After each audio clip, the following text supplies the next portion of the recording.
comentando, né? Mas vamos adorar, buscar a presença do nosso Deus. Eu quero trazer aqui uma palavra. Eu peço que você já vai até abrindo a Bíblia em Gênesis capítulo 39, Gênesis capítulo 39, e deixa eu até já explicar, né, que hoje a gente, na verdade, desde ontem, a oração da meia-noite, eu já não consegui fazer, a gente teve um probleminha com o computador, e eu estou desde ontem tentando arrumar, e apanhando bastante, né? E aí, por causa disso, eu não vou conseguir nem colocar aqui na igreja o versículo, nem para o pessoal de casa, né? Geralmente aparece ali no monitor para a pessoa acompanhar. Hoje, infelizmente, eu não vou conseguir colocar, mas a hora que eu estiver lendo, se você tiver com a Bíblia, melhor, abra a Bíblia, acompanhe com a gente. Caso você não esteja com a Bíblia, você presta bastante atenção quando eu estiver lendo. Então vamos lá para Gênesis capítulo 39, nosso ponto de partida vai ser o versículo de número 20. Mas a mensagem hoje é uma continuação da mensagem do domingo passado. De uma tal forma que eu vou, para quem não assistiu o domingo passado, né, vai pegar o bonde andando, amém? E aí é importantíssimo, né, assistir então a mensagem do domingo passado. A hora que você que da igreja que chegar em casa, você de casa, a hora que acabar a transmissão, alguma hora do dia, você assistiu o culto, caso não tenha assistido, né? Do domingo passado, está tanto no YouTube, nosso canal do YouTube, PR Luciano Borges, quanto também aí no próprio Facebook, IGD Pinheirinho. Aí você vai lá pelo dia, procura lá, o título da mensagem é As Túnicas de José. E aí nós começamos, a verdade já é o segundo domingo. No primeiro domingo nós falávamos a respeito da túnica colorida, o título era Túnica Colorida do Meu Irmão. Eu falava sobre o ciúme dos irmãos de José por conta da capa, da túnica colorida que José recebeu. E aí na semana passada, então, nós falávamos a respeito de capas, de vestes, de túnicas que ele foi recebendo e que ele foi abrindo mão, deixando levar a sua túnica ao longo do caminho da sua trajetória. E a gente vai partir justamente daí, em nome de Jesus. Só antes de eu me aprofundar um pouquinho mais nesse assunto, recapitulando um pouquinho aquilo que a gente viu na semana passada, para então a gente entrar em matéria nova. É só importantíssimo eu falar sobre isso e até já ficar como um pano de fundo aí para a mensagem de hoje, é que toda vez que eu falar aqui, né, e a gente vai fazer uma série de mensagens nesse sentido, domingo que vem eu não vou falar mais do José, mas dentro desse entendimento, a gente vai, não sei quantos, mais vários domingos à frente, falando a respeito desse assunto, túnicas, de vestes e tal, e toda vez que eu falar aqui em túnica, em veste, em capa, alguma coisa parecida, eu gostaria que você não pensasse nisso aqui, ó, amém? Ou pelo menos não apenas nisso aqui, porque vestes na Bíblia fala a respeito da condição do ser humano diante de Deus. Isso já desde lá da criação do homem, quando o homem pecou e ele pegou folhas lá de figueira para se cobrir, e aí Deus então ele sacrifica um animal, o primeiro sacrifício ali que a Bíblia faz menção para pegar aquelas peles, e claro que a gente acredita que houve um sacrifício, a menos que você pense que Deus arrancou a pele do animal com ele ainda vivo, né? Eu acho que não é o caso. O que você acha? Né? Então, houve ali o primeiro sacrifício, já fazendo menção daquilo que Jesus viria a fazer, o sangue dele ser derramado para cobrir os nossos pecados, e Deus então faz vestes ali de peles de animais para Adão e Eva. E todas as vezes a gente olhar, a Bíblia fala muito a respeito de vestes, eu citava na semana passada, a Bíblia diz, em todo o tempo estejam alvas as suas vestes, nunca falte o óleo sobre a sua cabeça, e aí eu até brincava, será que Deus está dizendo que a gente só pode andar de branco? Igual médico? Não, a Bíblia está falando de santidade, né? A Bíblia fala muitas vezes lá no livro, por exemplo, de Apocalipse, cita várias vezes com relação às vestes das pessoas, vieram vestidos de branco, com palmas nas mãos, e assim por diante. Então sempre falo da condição do homem diante de Deus. Então toda vez que eu falar aqui, eu gostaria que você pensasse justamente nesse sentido. Bom, recapitulando então, feito pano de fundo, recapitulando aquilo que a gente viu na semana passada, o José, a primeira capa, túnica que a Bíblia fala dele, é aquela túnica colorida que ele recebe do pai, que o destaca dos demais irmãos, que coloca ele ali como filho amado. A primeira capa, a primeira posição, vamos assim chamar, que ele ocupa é de filho amado. Só que daqui a pouco os irmãos vão lá, arrancam a veste dele, a túnica dele, né? Pegam lá a veste, tingem no sangue de um animal e levam lá para o pai. Eles arrancam a veste dele. E aí eu falava semana passada, e ele deixa com que a capa fosse levada. E eu não estou falando isso dele brigar, dele fazer força, mas o episódio seguinte, a Bíblia narra de José na casa de Potifar, que José comprando, Potifar comprando José como um escravo. Então ele entende que aquela capa que ele ocupava, que aquelas vestes que ele tinha de filho amado, já não são mais dele, que agora ele já não é mais filho amado do Egito. Agora no Egito o que ele é? Ele é escravo. E ele então deixa levar, e aí eu explicava até, já imaginou se ele lá no Egito quisesse segurar a capa de filho amado? O que eu quero dizer com isso? Alguém chegava lá e dizia, escravo, vai fazer tal coisa. Ele diz assim, você sabe com quem que você está falando? Você sabe quem é meu pai? Você acha que ia dar certo? Então ele deixa levar aquela capa, ele diz, bom, essa capa já foi. Que capa que eu tenho agora? Qual é a veste que eu tenho? De escravo? Então eu vou assumir essa capa e eu vou ser o melhor escravo. Tanto é que a Bíblia diz que Deus é com ele, começa a prosperar, aí ele já não é agora mais um simples escravo. Agora a Bíblia diz que ele se torna o maioral da casa de Potifar. Ele já não é qualquer um na sociedade. Ele é o mordomo da casa. O próprio José diz, olha, Potifar não me negou nada dessa casa, o que eu quiser desfrutar daqui, eu posso. Ele diz para a mulher de Potifar, só você que não. Então, ele deixa aquela capa de escravo, aquela veste de escravo, e agora ele é maioral da casa. Só que, aí a esposa de Potifar quer ter um caso com ele, eu falava... Estou só recapitulando aquilo que a gente viu semana passada para a gente entrar em matéria nova. Aí eu falava que ele poderia, pensando em sustentar a sua posição, dizer, bom, se eu tiver um caso com ela, se algum dia o patrão quiser me mandar embora, ela vai interceder, ela não vai deixar. Você está entendendo? Né? Mas ele não faz isso, ele se mantém íntegro ali diante de Deus, e a Bíblia diz então que a mulher lá de Potifar agarra nas vestes dele, dizendo, deita comigo, e ele faz o quê? Mais uma vez, deixa a veste para trás, deixa a túnica para trás, a capa ali, larga na mão dela e sai correndo. E ele sabe o que ia dar aquilo ali. Porque ela vai, quando o Senhor chega, lá o Potifar chega, ela conta aquela história e tal, e ele realmente perde aquela capa. Agora ele já não é mais maioral. Agora ele foi lançado na prisão. É aqui que a gente vai entrar e para a gente ver a matéria nova de hoje. Gênesis capítulo 39, versículo de número 20. Diz assim, e o Senhor de José mandou buscá-lo e o lançou na prisão, no lugar onde ficavam os presos do rei. Só deixa eu trocar aqui a tradução da Bíblia que eu estou lendo para ficar igual aí, provavelmente a sua. Vou ler novamente. E o Senhor de José o tomou e o entregou na casa do cárcere, no lugar onde os presos do rei estavam presos. Assim esteve ali na casa do cárcere. E aí, olha que bacana, o 21.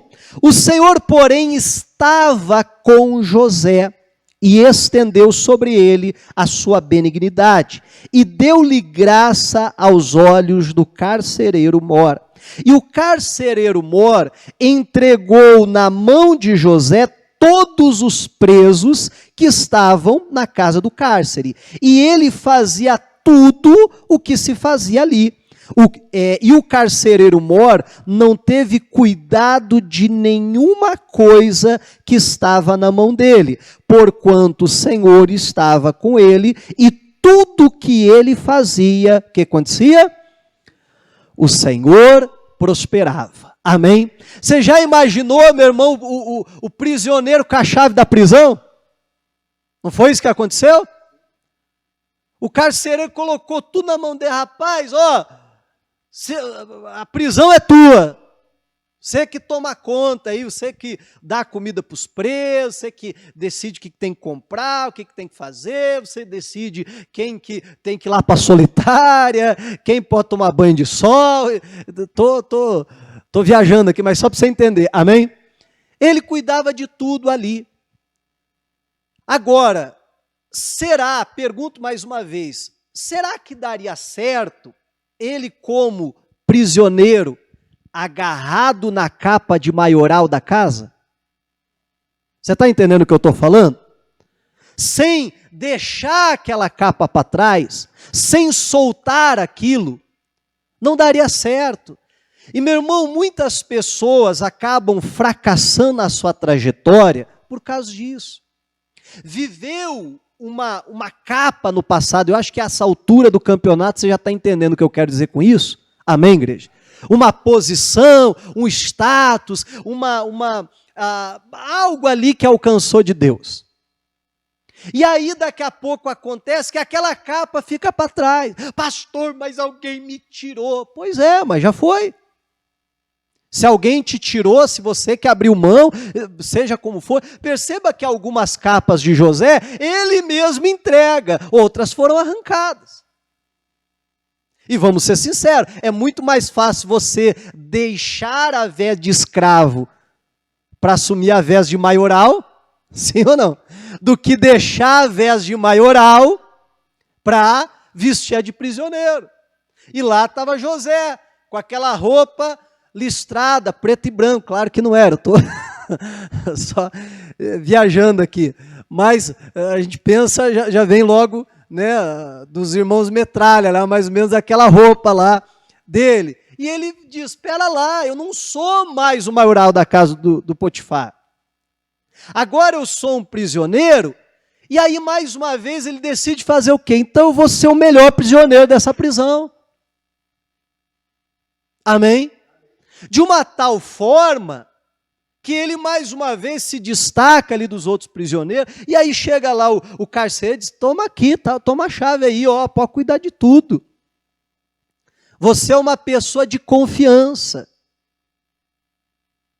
Olha que coisa séria, nós precisamos entender que na nossa vida, na nossa trajetória, a gente vai passar por situações que é Deus nos moldando. É Deus trabalhando na nossa vida. Eu sempre falo isso, que aquilo que a gente está vivendo nesse momento, nós não vamos entender agora. Nós só vamos entender quando a gente chegar lá na frente e olhar para trás, que a gente diz, agora eu entendi. Por que que aquilo aconteceu? Por que que aquilo foi assim? Quem já passou por isso? Não é assim? Mas a hora que você está vivendo aquilo, você diz, meu Deus, mas por que isso? Por que logo comigo? Que injustiça, que isso, que aquilo. Mas o José, o que me chama a atenção aqui é a capacidade de ele se reinventar. É a capacidade que ele tem de uma maneira ali muito rápida de se adaptar à situação. Amém, igreja? Meu irmão, e se nós não tivermos essa capacidade de nos adaptar muito rápido às coisas, nós vamos ficando para trás. Nós vamos ficar lá segurando uma capa que já passou, que já foi, que já não é mais nossa. Você está entendendo em nome de Jesus? Enquanto tem outras para frente para nós vivermos, que só poderemos viver se deixarmos aquela do passado. Assim foi na vida do José, e isso é muito claro na Bíblia. É muito interessante como a Bíblia faz tanta menção na história de José dessa questão das vestes, justamente simbolizando ali cada momento da vida dele. E repito, você deixar para trás uma veste que você considera ruim é fácil. Amém? Para alguns, né? Para outros já tem um certo grau de dificuldade. Tem pessoas que hoje ela está muito bem de vida, mas ela nem consegue desfrutar direito daquilo que ela diz. Ela está lá, o prato de comida, assim, aquela picanha, sabe? Essas horas é maldade falar nisso, né? Mas, sabe, aquela na pedra, assim, já comeu picanha na pedra? Pulandinho, assim, e ela tá com aquele prato bonito, que é melhor comida, e daqui a pouco ela está olhando para aquilo. Que foi? Não tá bom? Você não gostou? Não, que eu estou lembrando aqui que eu já passei tanta fome na minha vida. Rapaz, mas passou fome, come então, abençoado. Você está entendendo em nome de Jesus? Mas ele não come, ele não vive, ele não desfruta, porque ele fica preso a algo que passou lá atrás. Eu conheço comecei, né? Apontou a tira, né? Eu não ia identificar, né? Mas, bom, é colega ministerial. Eu conheço um pastor, colega meu, que ele havia passado muita fome na infância dele. Teve uma infância muito difícil. E aí, né, foi melhorando de vida e tal, e não sei o quê. E aí, ele contava que ele não ia dormir sem jantar. E jantar, assim, janta. Né? Não é aquele miojo só para, né, dar uma disfarçada e tal. Não, né, come uma pipoca antes de dormir. Não, tinha que ser janta. A esposa dele, lembro da esposa dele falando assim, ela dizia, não, pastor, olha, a gente às vezes sai à noite, por exemplo, vai passear, alguma coisa assim, comer um lanche já. Então, quer dizer, estou estufado já do lanche. Não, mas chega em casa, não, eu quero janta. E aí, né? E aí dizia, mas por quê? Não, eu passei muita fome na minha vida. Muitas vezes eu já tive que dormir com fome, com a barriga doendo. Então, pegou meio que um trauma daquilo, dizendo, não, agora eu tenho que dormir com a barriga quase estourando. Aí você imagina o tamanho da criança. Né? Faz tempo que eu não converso com esse pastor, mas as últimas vezes estava com diversos problemas de saúde. Causados, claro, né? Obesidade, colesterol, isso, aquilo, aquele outro. Então, olha que coisa séria. Meu amigo, mas você não passa mais fome. Mas eu passei um dia. Está entendendo ou não? Mas larga esse negócio. Eu tenho uma tia minha, sempre quando eu prego essa mensagem, já preguei algumas vezes, eu sempre falo dela. De vez em quando ela está acompanhando a gente, não sei se hoje está, mas de vez em quando ela está, geralmente na oração da meia-noite ela está acompanhando. É a tia Eunice. A gente quando era assim, criança, bem pequeno, pequeno ainda sou, né, mas assim, menor ainda, então a gente, uma situação muito difícil, muito precária e tal, e ela já tinha assim uma condição um pouco melhor, então ela sempre ia para a praia e tal, e aí ela sempre queria levar a gente junto para, né, desfrutar um pouquinho ali das coisas boas da vida, etc. A gente não tinha muita condição para isso. Então, eu lembro de várias vezes assim, ela colocava a cadeira de praia, né, na areia, assim, aí deitava geralmente já perto da água, assim, com os pés dentro da água, né, deitada assim, colocava as mãos para trás, com óculos escuros, aquele sol batendo, e eu lembro de várias e várias vezes ela dizendo assim, se fui pobre, não me lembro. E eu sempre lembro dessa frase dela, né? E aí, é isso, eu penso que é isso que a gente tem que viver. Amém? Por que eu vou estar, estou eu na praia, deitado, com os pés dentro da água, pegando sol, aleluia. E eu estou aqui dizendo, Eu já sofri tanto. Ai, como a vida é cruel. Você está entendendo em nome de Jesus? Verdade ou não é? Meu irmão, eu tenho que falar, se eu fui pobre, não quero nem lembrar mais da miséria, da pobreza. Você está entendendo em nome de Jesus? Então tem gente que não consegue largar uma capa ruim. Mas tem gente que não consegue largar a capa boa. E nós precisamos aprender com José a nos adaptar. Amém? E o José agora, o que ele é? Um prisioneiro. Mas ele diz, mas eu vou ser o melhor prisioneiro dessa prisão. E foi. E tinha a chave de tudo. E perceba, entenda o seguinte, que foi isso que proporcionou a oportunidade dele estar um belo dia diante do padeiro mor e do copeiro mor, os dois que serviam o faraó. Se ele não tivesse tomado essa decisão, se ele não tivesse se tornado o melhor preso dali, se ele não tivesse soltado a capa para trás de maioral e assumido aquilo ali, ele não teria oportunidade. Está conseguindo entender? Ele estaria lá na cela dele.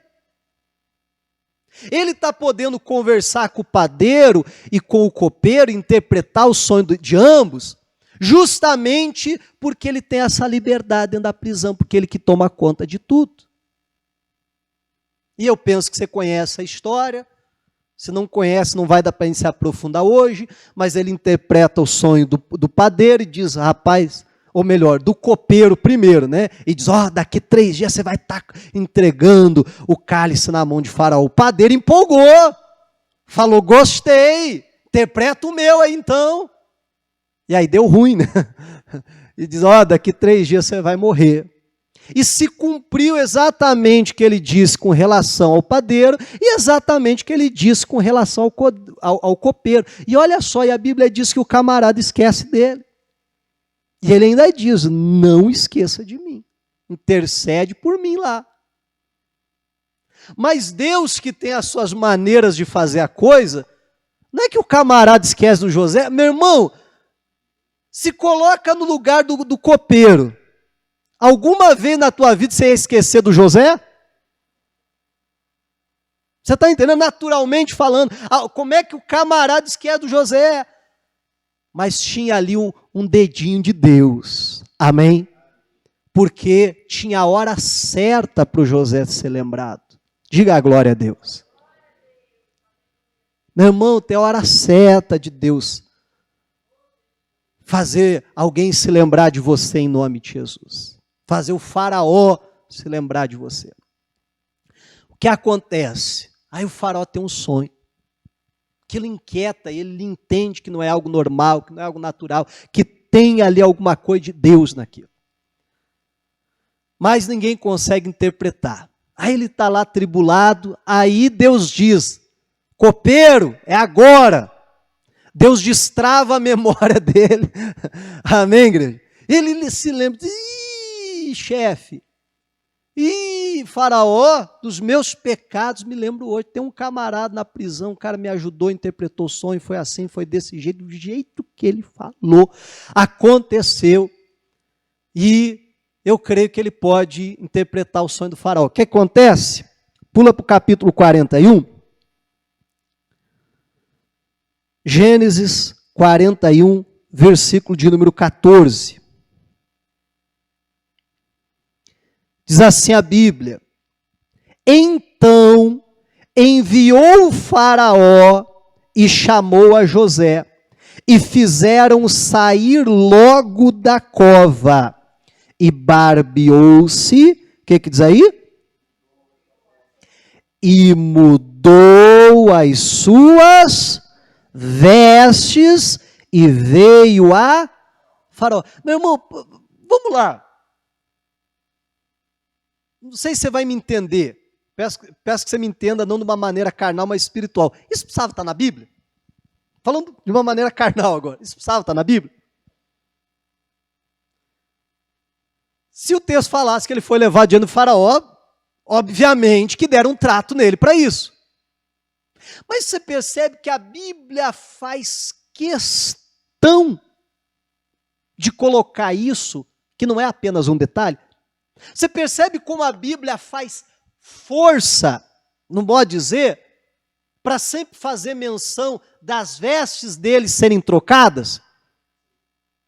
A cada novo período que ele vai viver, a Bíblia faz menção disso. Olha que interessante isso aqui. Aí a Bíblia diz que mudaram as vestes dele.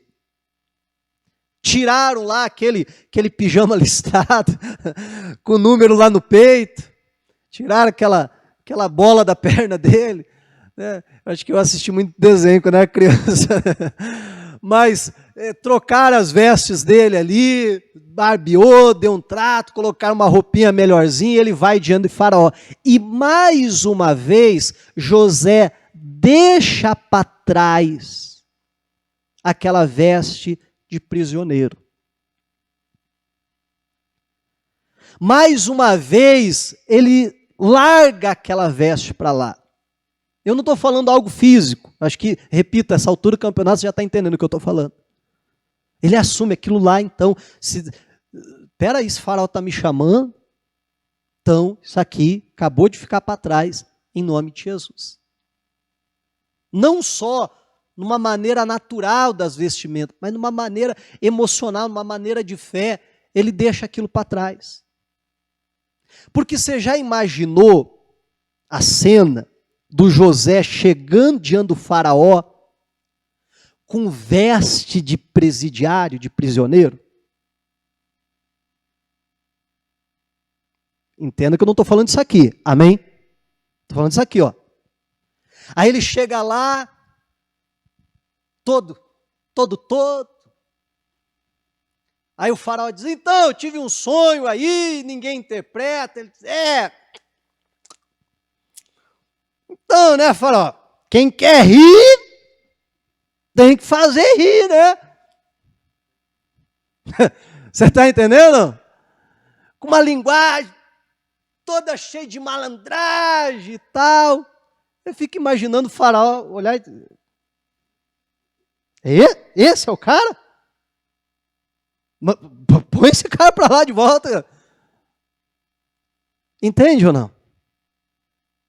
Mas ele já chega ali com outra veste, de uma outra forma. Quer ver só? Olha só, 15. E Faraó disse a José, eu sonhei um sonho e ninguém há que o interprete, mas de ti ouvir dizer que quando ouves um sonho, o interpretas. E respondeu José a Faraó dizendo, isso não está em mim, Deus dará resposta de paz a Faraó. Amém, igreja? E aí ele interpreta o sonho. E aí ele dá a interpretação, vai vir 7 anos de vacas gordas, depois 7 anos de vacas magras. Ele poderia parar por ali, diz, a interpretação do sonho é esse. Só que ele não apenas interpreta o sonho, mas ele já vem com a solução e diz assim, se eu fosse o senhor, eu faria o seguinte, nos 7 anos de vacas gordas, guardaria a 5ª parte de tudo aquilo que for produzido para conseguir aguentar os 7 anos de vacas magras. Então o que chama a atenção de Faraó, que mexe com Faraó, não é simplesmente dizer esse camarada tem um dom. Diz não só ele tem um dom, mas ele tem a sabedoria de Deus para resolver o problema. O Faraó olha para os seus servos e diz assim, quem é que a gente vai achar igual esse camarada? Aí José diz assim, põe aí um administrador. Se o senhor quiser, meu currículo está até aqui. Já encaminho para o seu e-mail. Você está entendendo em nome de Jesus? Ele, mais uma vez, muda de veste. O que acontece? Vamos ver mais? 41, capítulo 41, ainda pula para o versículo 38 agora. Gênesis 41, 38. Diz assim a Bíblia, e disse Faraó a seus servos, acharíamos um varão como este, em quem haja o Espírito de Deus? Depois disse Faraó a José, Depois que Deus te fez saber tudo isso, e ninguém há tão inteligente e sábio como tu estarás sobre a minha casa, e por tua boca se governará todo o meu povo. Somente no trono eu serei maior do que tu. Disse mais Faraó a José: vês aqui, te tenho posto sobre toda a terra do Egito. E tirou o Faraó o anel da sua mão e o pôs na mão de José. Diga aí comigo agora. E o fez vestir de vestes de linho. Será que está à toa isso na Bíblia, gente? Olha só, deixa que eu continuo. E pôs, melhor dizendo, um colar de ouro no pescoço, e o fez subir no segundo carro que tinha, e clamavam diante dele: ajoelhai! Assim o pôs sobre toda a terra do Egito. Diga a glória a Deus. Agora, meu irmão, a última veste de José é a veste de linho fino, é a veste de governador, é a veste que fazia como ele havia sonhado há muitos anos atrás, as pessoas se ajoelharem diante dele. Foi por causa dessa veste que os irmãos chegam no Egito e precisam comprar diretamente da mão dele. E o que eles precisam fazer? Se cumprindo o sonho que Deus havia dado lá atrás para o José. Aí ele chega, e até que enfim, né, ele chega na última posição que ele precisava. Agora perceba que para ele chegar nessa, ele teve que passar por todas as outras. Está entendendo em nome de Jesus? Ele teve que ir aprendendo ao longo do caminho, deixar a veste de filho amado, deixar a veste de escravo, deixar a veste de maioral da casa de Potifar, deixar a veste de presidiário, de prisioneiro, e aí sim vestir ali a veste de governador de todo o Egito. E só que aí eu pergunto para você, né? E o que me chama muita atenção é isso. A gente fala assim, José tinha que ter passado por aquela situação. Mas por quê? Essa é a pergunta, né? Qual o motivo que José tinha que ter passado tudo aquilo? Perceba que na última veste, que na última posição de governador de todo o Egito, ele iria, para ele desempenhar bem aquele papel, para ele ser bem sucedido naquilo que lá na infância dele Deus havia escolhido ele para ser. Digo mais, antes mesmo dele nascer, Deus tinha escolhido ele para ser. Amém, igreja? Para ele desempenhar bem esse papel, ele precisaria de se reinventar muito fácil, ele precisaria dessa capacidade de se adaptar muito rápido. Porque quando vem o sonho de Faraó e quando então ele chega no seu cargo de governador, daquele dia em diante serão 7 anos de fartura. Vamos ser sinceros, só entre nós aqui, e mais todo mundo que está em casa. Como é fácil acostumar coisa boa, né? É ou não é? Como é fácil a gente acostumar com coisa boa. Só que aí ia chegar lá, 6º ano, 356 dias. Oh, que fartura, que bênção. Virou o calendário. De um dia para o outro, o que ia acontecer? Escassez. Fome sobre a terra. Está entendendo em nome de Jesus? E o que ele precisaria fazer? Rapidamente se adaptar àquela nova realidade, àquela nova situação. Você perceba que toda aquela trajetória dele é Deus o treinando para chegar onde Deus queria? Está entendendo, em nome de Jesus? E, meu irmão, vamos ser sinceros, há capas que é mais fácil a gente deixar para trás. Outras é mais difícil a gente deixar para trás. Mas ele nunca ia se vestir de linho fino, agarrado na capa colorida, agarrado nos trapinhos de escravo, agarrado na veste de maioral da casa, de qualquer outra. Amém? E aí eu fiz uma pergunta no domingo passado, eu quero encerrar a mensagem de hoje fazendo essa pergunta, né?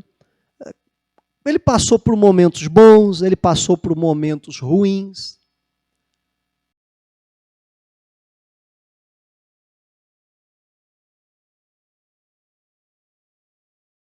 É um escravo. Ele está lá como maioral da casa, do dia para a noite, ele é um presidiário, um prisioneiro. Você está entendendo, em nome de Jesus?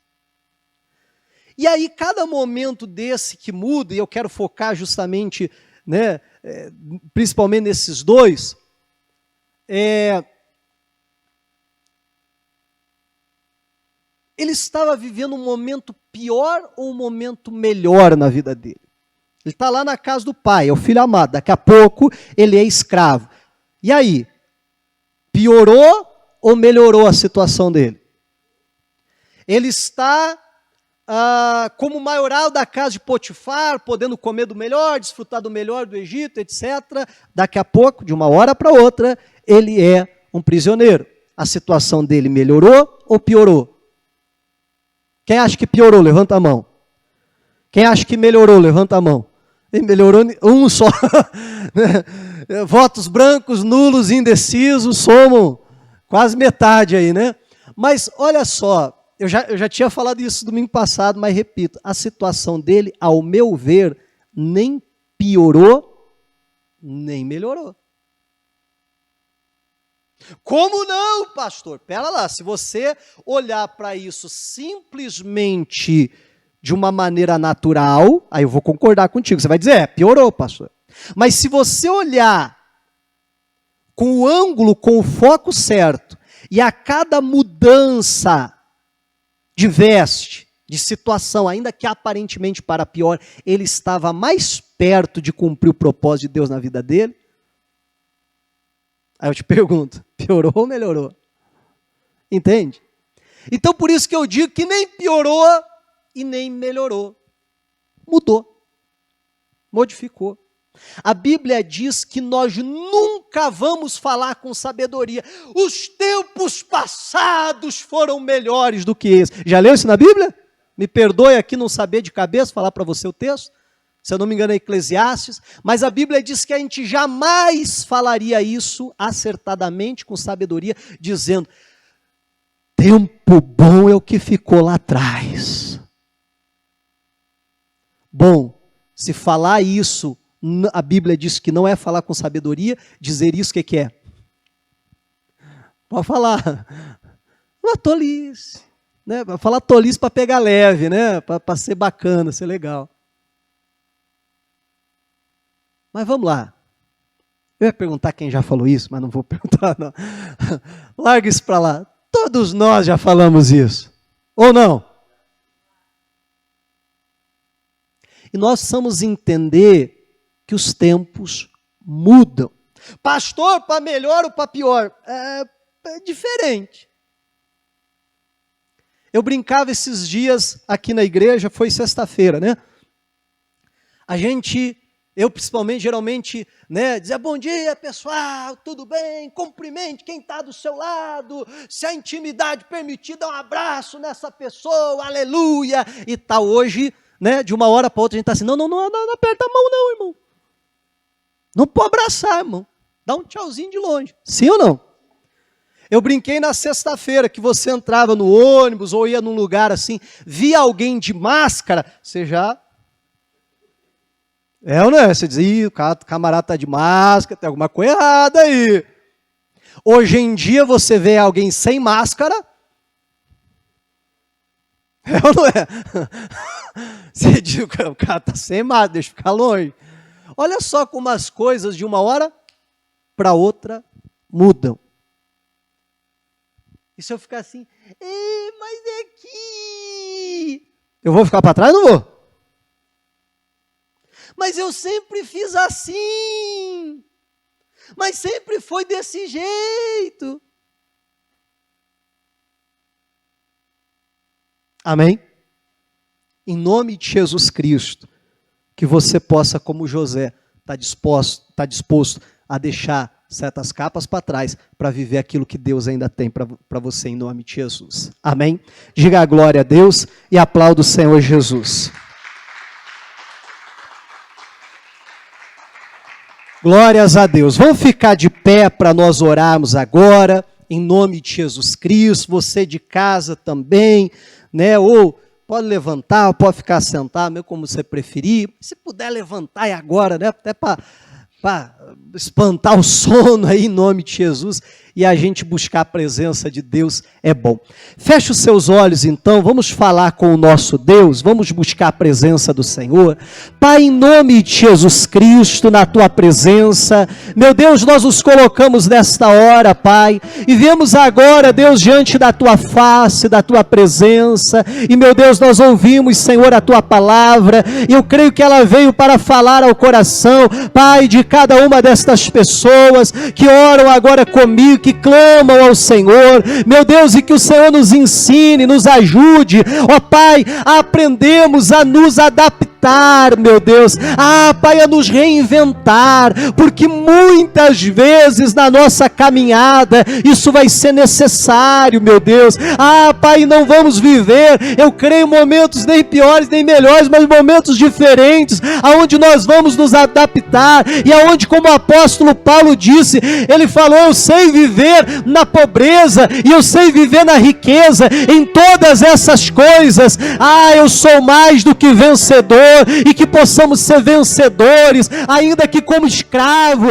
ainda que como um prisioneiro, mas que possamos também ser vencedores como filhos amados, como o maioral da casa, ou como governador, em nome de Jesus Cristo. Meu Deus, então vem agora sobre a nossa vida, olha, Pai, para cada pessoa que ora, que clama ao Senhor, que levanta agora a sua voz em oração, e Pai, eu lhe peço em nome de Jesus, que o Senhor toque agora em cada vida, que o Senhor toque agora em cada pessoa, que está orando, que está clamando, que está te buscando, meu Deus, em espírito e em verdade, ó Pai, ó Deus Todo-Poderoso, ó Santo Senhor, nós clamamos pela Tua presença,